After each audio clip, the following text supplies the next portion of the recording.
Hello and welcome back. It's October, so you know what that means. It is this Pokemon! Unless this video comes out after October, in which case forget what I just said. And whilst the game I'm reviewing isn't exactly spooky, it is packed full of all strange and bizarre creatures. It's Spore, an infamous creature creator that was advertised to be the next big thing, but despite having a few DLCs and spin-offs, it didn't manage to make as much money as a small nation, so the publisher at EA decided to just pull the plug on it. But it hasn't stopped it from becoming a cult classic of sorts. Well, that's enough of my yipping and yattering. Time to get into the game itself. Surprised there isn't a story section?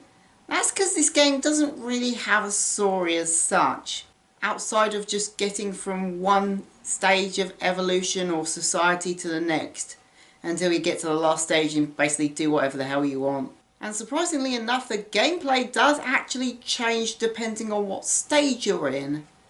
So I'll just go through stage by stage explaining the mechanics of each. The first stage is the cell stage, where you play as, well, what's not exactly a cell, but more of a small aquatic creature whose main goal is to get bigger and find parts along the way as either a herbivore, carnivore or omnivore, with the main mechanic of going around eating food and avoiding hostile creatures and predators until you're big enough to get to the next stage. Stage 2 involves your creature finally arriving on land, and you get an increased amount of customization options than you did in the cell stage, although both are restricted by the amount of evolution points you have. You can go around as either a fruit-eating herbivore, a meat-eating carnivore, or eating both as an omnivore, whilst also collecting new body parts from bone piles you find lying around. And there is actually some strategy into what body parts you add to your creature, as they can give you abilities such as increased speed, increased damage, new attacks, jumping, gliding, better communication with other creatures, increased health, etc, etc. After befriending other species, killing other species, or doing a bit of both, you can eventually move on to the next stage. Stage 3, the tribal stage, involves a community of your creatures building huts, gathering food, domesticating animals, and either befriending, fighting and defending yourself from other tribes. Once you've done enough defeating or befriending of the other tribes, you move on to the penultimate stage. It's the civilization stage, where depending on your choices throughout the previous stage, you will either be a military city, an economic city, or a religious city. And after creating some buildings and vehicles for your city, your primary objective is to take over all the other cities in the planet, either by invading them, buying them off, or converting them to your religion. And with the world united as one, you can move on to the final stage, the galactic stage. First you build a rocket ship, travel to the stars, and then you basically have free reign to do whatever you want to do. With activities such as terraforming and colonising planets, allying yourself with, trading with, or invading other civilizations, building your own galactic empire, or travelling to the centre of the galaxy to find the secrets that lie within. Well, you know, if you can get past the groks. That's basically the core of the gameplay, but the game does have a few extra features, such as a creature creator mode, where you can practically create whatever the hell you want, and an online mode where you share your creations with other people. Or at least you could, but now the servers have basically been abandoned by the main developers and sort of left to rot. So it's practically impossible to do that anymore.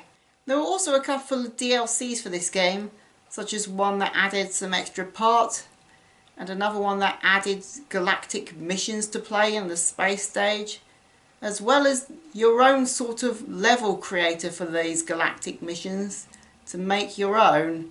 And again, you could send them to other people if the online servers are still worked anymore. And then there was this third DLC that was this exclusive fast food restaurant tie-in that is long over now and they never re-released. So the only way you could get the exclusive parts for that is to essentially hack the game.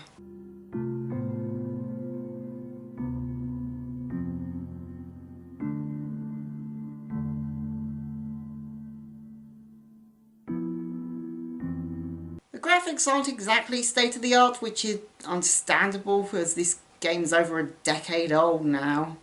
But it does do a decent job at what it does for the time it was released.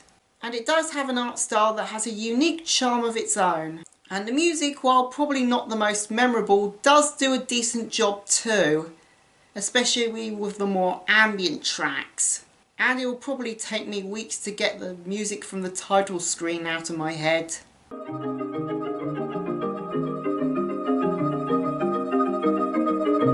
This game is certainly a unique one, as the gameplay could be a bit janky and tedious in places, and the online support's so abandoned by the developers that it might as well not even exist.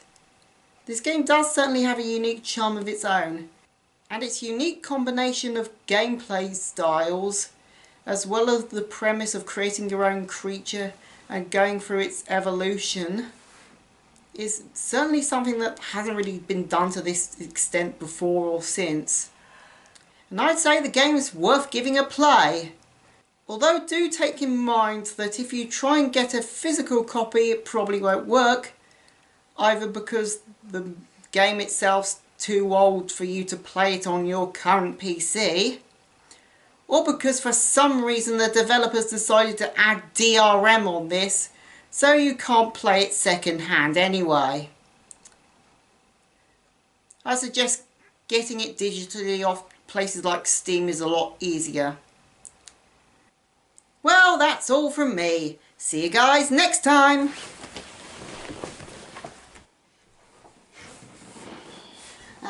Another video done. Now I can relax.